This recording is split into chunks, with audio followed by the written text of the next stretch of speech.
It had been 2 years since David was separated from his tour group. Woody's Wild West Time Travel Retreat is what the ad said. What it didn't say was, don't get into fights with the locals and miss your ride home. Fortunately, the town doctor was gunned down during a poker game the same day, so the position was open. You'd be surprised at how far you could get as a doctor in 1840 by washing your hands and not bleeding the patient dry. Luckily for David, cheating in a game of cards is a socially acceptable reason for murder. There is a new story told by the elders. It is a tale of sorrow, of a giant with a black beard, with his body covered in fire and soot. He has gone to war with the green people of the North Woods. The giant fights alone, aided only by his 4-legged demon steed, which is the color of the morning sky from whence they come. None know why he hates the trees, only that he cuts them from morning to night. He sings his war songs and chops, and his blue demon pulls their roots up with his horns. I'm a big guy, but a grass skirt hides a lot.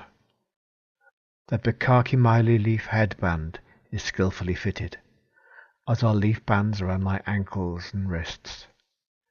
They symbolize that I'm to be a bride. My bare breasts are old man breasts. I'm not a virgin in the traditional sense, but I've never laid with a man. That's all that's really needed. The gods are powerful, but they're not very smart. I'm old, and I'd hate to see some bright young kid robbed of her future.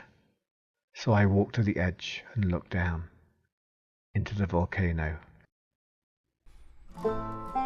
"'S always a rancher, it's always a rancher's daughter," Maggie cited, fired clean. Split the maggot's head in two.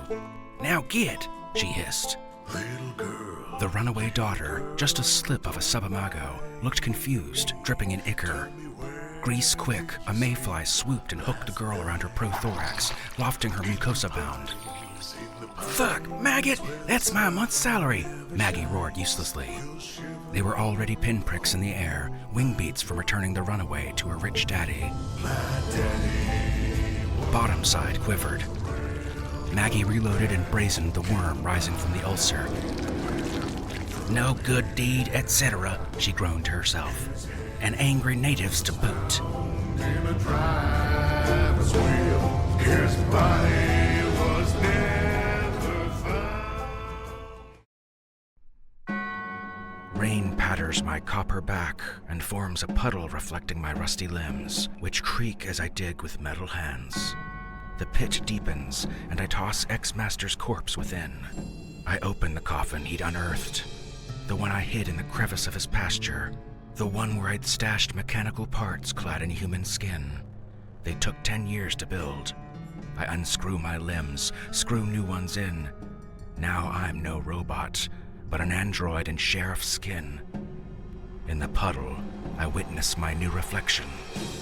My human face, ex-master's, looks back at me and grins.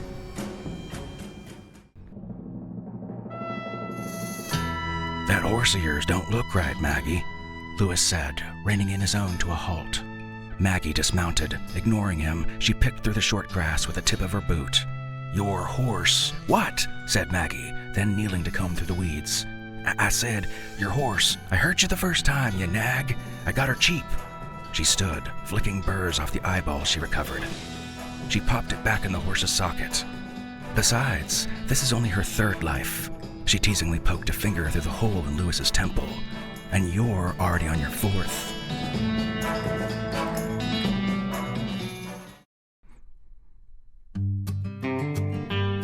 "Come to Papa." Graymore shielded his eyes from the harsh red sun and grinned at the oncoming train. "Are you sure it's gonna work? I mean, have you done this before?" Timian was visibly shaking, this being his first railroad heist. "Of course it'll work. I always change it up so they don't know what's coming. But this summoning will be my grandest ambush yet." They watched from up on a hill, purple smoke rose as the train reached the spot. From the smoke, a behemoth of a demon appeared and swallowed the train whole. Greymoor frowned. Well, shit. From the molten depths of hell to this dirty no-name motel, with a demon I conspire to raise the shaft of fire, that hellspawn might ascend the natural order to offend, to climb to earthly realm and seize the angelic helm. Right chalk ring with hand firm, black candles all do burn. I sit and call them near, fiery presence drawing near. My chants get louder still to bend the world to my will. On the walls red lights flash, doors blow open with a crash. Flickering shadow of the demon, hands where I can see them. Frank man lived way up the holler and nobody much visited him. He didn't have no kindred, and he didn't talk much. One night, there were moving lights up in the sky out on Frank's way. I heard say that there was some shooting, too. You should seen what Frank had when he came into town. Had him some pelts he wanted to trade. Frank said it was alien fur. Said he had some of them aliens in a cage for breeding. I ain't never heard no aliens before, but them pelts was about as nice as I did ever see. Shots! Shouted Thor, spinning his arm in a circle. Then someone's got to sign up. You do it, said Death.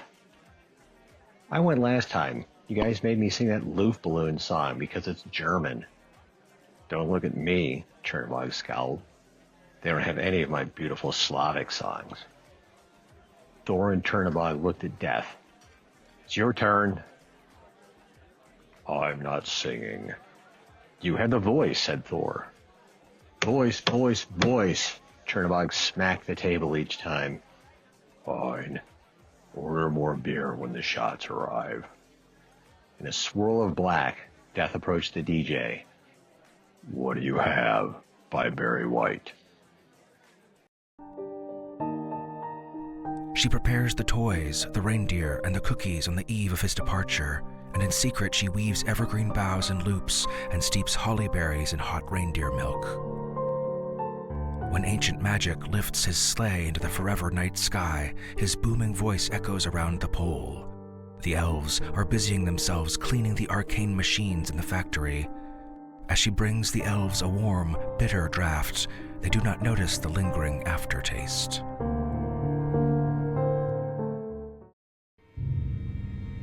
Readers, you must stay awake.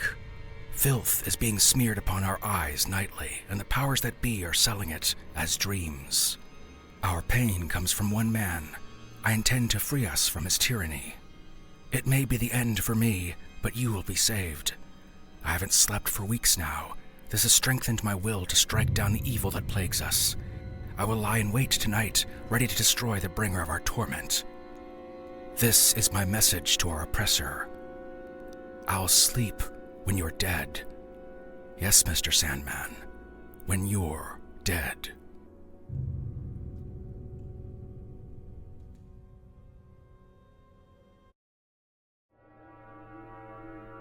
The aliens are messing with the oxygen, Grayson gasped. Disconcerting, think. Why say? Bad headache? Can't think straight, Grayson squinted. And I'm hallucinating. You look like a giant beetle or something. Hilarity idea. Of course the human colleague Jones, Jones chittered. I'm losing it. I can't read these controls. Jones tapped the panel, lowering the oxygen further. I fix. Grayson started to stand and staggered to his hands and knees. We've got to watch out for each other, Jones. They're somewhere on the ship. Jones waved his pinchers. We endure with unison, soft meat friend. Yeah, you and me, buddy.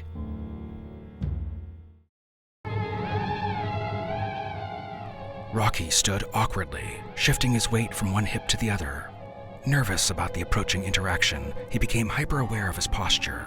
He straightened up and stuck out the chest. He felt ridiculous. Just speak politely but confident, and no one will question it, he thought. From inside the hollowed-out corpse, Rocky raised the child's arm and pushed the doorbell. An elderly woman answered the door. "Oh my, what a spooky costume! What are you supposed to be?" Attempting to disguise his raccoon voice, Rocky squeaked out something similar to zombie and held out his pillowcase.